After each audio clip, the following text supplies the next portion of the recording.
அவர் இருக்கும் பொழுது இந்த பையனை சினிமாவுக்கு கொண்டு வந்தார். பெரிய பையனையும் கொண்டு வரணும்னு அவர் ஆசைப்பட்டிருப்பார். அவரோட மனசில் என்ன இருந்தது நம்மளுக்கு தெரியாது.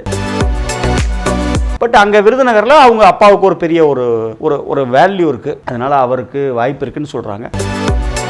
நம்முடைய குறைகளை அவங்கள்ட்ட எடுத்து சொன்னோம்னா இது அவங்க பார்லிமெண்ட்டில் அவங்களுடைய குரல் கண்டிப்பாக சினிமாவுக்காக பேசப்படும். துருவ நட்சத்திரம் படம் வந்து என்னைக்கு இவர் கௌதம் வாசுதேவன் அவருடைய பிரச்சனைகளை கிளியர் பண்ணுறாரு அன்றைக்கி தான் படம் வரும். தங்கலானை பொறுத்த வரைக்கும் ரிலீஸை பொறுத்த வரைக்கும் அனௌன்ஸ் பண்ணக்கூடிய ஒரே நம்ம வேலவன் ஸ்டோர்ஸ்ல என்னோட ஷாப்பிங்கை நான் கம்ப்ளீட் பண்ணிட்டேன். ஆஃபர்ஸும் எக்கச்சக்கமாக இருக்குது. ஸோ சீக்கிரமே வந்து உங்களோட ஷாப்பிங்கை கம்ப்ளீட் பண்ணுங்கள்.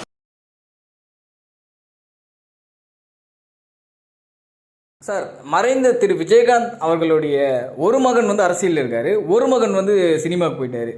ஏன் சார் வந்து ரெண்டு மகனுமே சினிமாவை அறிமுகப்படுத்தணுன்ற அந்த எண்ணம் வராமல் போயிடுச்சா விஜயகாந்த் அவர்களுக்கு? அதெல்லாம் இல்லைங்க. அதாவது அந்த குடும்பத்தில் 2 பிள்ளைகள் இருக்காங்க. அவர் சாரு கேப்டன் வந்து மறைஞ்சிட்டார். அவர் இருக்கும்பொழுது இந்த பையனை சினிமாவுக்கு கொண்டு வந்தார். பெரிய பையனையும் கொண்டு வரணும்னு அவர் ஆசைப்பட்டிருப்பார். அவரோட மனசில் என்ன இருந்தது நம்மளுக்கு தெரியாது. இப்போ அவர் மறைவு அன்னைக்கு என்னால் அந்த கூட்டத்தில் எல்லாம் உள்ளே போக முடியல. அதுக்கப்புறம் ஒரு 4 நாள் 5 நாள் கழித்து எங்கள் சங்கத்தினுடைய தலைவர் அன்புக்குரிய ரமேஷ், பொருளாளர் கஜேந்திரன் எல்லாம் சேர்ந்து நாங்கள் அவங்க வீட்டுக்கு போய் பார்த்துட்டு அவர் சாருடைய சமாதிக்கும் போயிட்டு எல்லாம் பார்த்துட்டு வந்தோம். அப்போ சொன்னபோது உங்களோட பழைய படங்கள் ரீரிலீஸ் பண்ணுறதுன்னா சொல்லி பண்ணுங்கள், என்ன வேணாலும் நாங்கள் ஒத்துழைப்பு கொடுக்குறோம், அசோசியேஷன் மூலமாகவே பண்ணி கொடுக்குறோம். கேப்டன் சினி கிரியேஷன்ஸில் அவ்வளோ படங்கள் வெற்றி படங்கள் வந்திருக்கு. அப்போ எங்கள் கூட உட்லண்ட்ஸ் தேட்டர் வெங்கடேஷ் கூட வந்திருந்தார். அப்போ சொன்னார், கேப்டன் சினி கிரியேஷன்ஸுக்காக விஜயகாந்த் சார் நேரடியாக உட்லண்ட்ஸ் வெங்கடேஷ் கூட கையெழுத்து போட்ட பேப்பர், அந்த எக்ரிமெண்ட் கூட இன்னும் பத்திரமா வச்சுருக்கேன், ஃபைல் இருக்குதுன்னு சொன்னார். அப்புறம் அதை எடுத்து எங்கள்கிட்ட கூட காமிச்சார். அதை நான் ஃபோட்டோ எடுத்து கூட அந்த அம்மாவுக்கு மேடத்துக்கு அமுச்சு விட்டேன். ஸோ இது வியாபாரம். இதில் இவர் வந்து கொஞ்சம் சினிமா மேலே ஆசைப்பட்டு இவர் சினிமாவுக்கு வந்திருக்கலாம். இந்த சண்முக பாண்டியன், விஜயபிரபாகரன் பின்னாடி கூட சினிமாவுக்கு வரலாம். இப்போ அரசியலுக்கு ஒரு வாய்ப்பு கிடச்சிச்சு, ஒரு நல்ல கூட்டணி அமைஞ்சிச்சு. அதிமுகவோட இணைந்து அவங்க ஒரு சீட் ஷேரிங்கில் இது ஃபைட் பண்ணுறாங்க. பட் அங்கே விருதுநகரில் அவங்க அப்பாவுக்கு ஒரு பெரிய ஒரு வேல்யூ இருக்குது.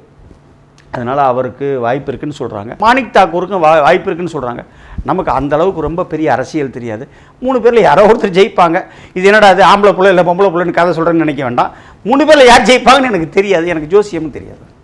என்ன காரணம்னா சார், இப்போ விஜயகாந்த் அவர்கள் உயிரோடு இருக்கும்போதே சண்முக பாண்டியன் அவர்களை திரைத்துறையில் அறிமுகப்படுத்திட்டார். அதே மாதிரி ஒன்று வந்து விஜயகாந்த் அவர்கள் ஒன்று வந்து விஜயபிரபாகரன் ஒரு அரசியல்லையோ இல்லை சினிமாவிலையோ அவர் உயிரோடு இருக்கும்போது அறிமுகப்படுத்தியிருக்கலாமே சார்.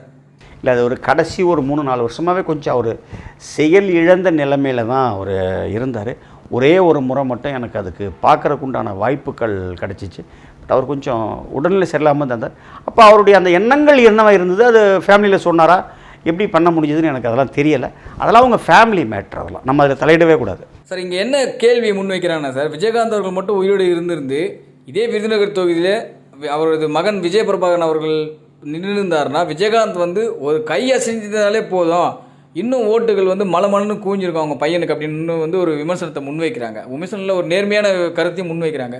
உண்மையிலேயே விஜயகாந்த் அவர்கள் உயிரோடு இருந்திருந்து ஒரு கையை அசைத்திருந்தால் போதும், அவன் பையன் வந்து இப்போவே வெற்றி வாய்ப்பு உறுதி அப்படின்னு சொல்லிடலாம் அப்படின்ற அளவுக்கு பேசுகிறாங்களே சார், அது முற்றிலும் உண்மையாது?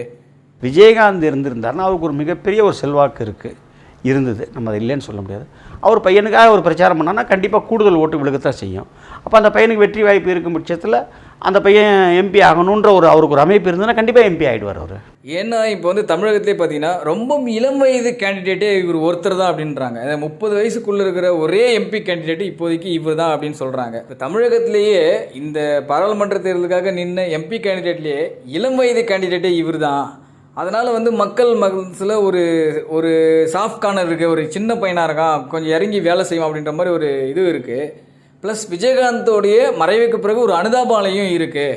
இதெல்லாம் ஓட்டாக கன்வெர்ட் ஆகுமா அவருக்கு அப்படின்ற மாதிரி ஒரு கேள்வி எழுதலை சார்? ஆகலாம், ஆகாமலும் போகலாம். என்னையை பொறுத்த வரைக்கும் விஜயகாந்த் சாருடைய சன்னாக இருக்கட்டும், என்னுடைய நண்பர் பன்னீர்செல்வம் சன்னு வந்து இதில் பத்திய செயலில் நிற்கிறாரு. 2 பேரும் சினிமா சார்ந்த ஒரு கேண்டிடேட்டு. இவங்க ஜெயிச்சாங்கன்னா சினிமாவை பற்றி பார்லிமெண்ட்டில் பேசுவாங்க. நம்மளுக்கு ஏதாவது குறை இருந்தால் அவங்கள்ட்ட சொல்லலாம். அவங்க சொல்லும்போது அதை பார்லிமெண்ட்டில் அவங்க எதிரொலிப்பாங்க.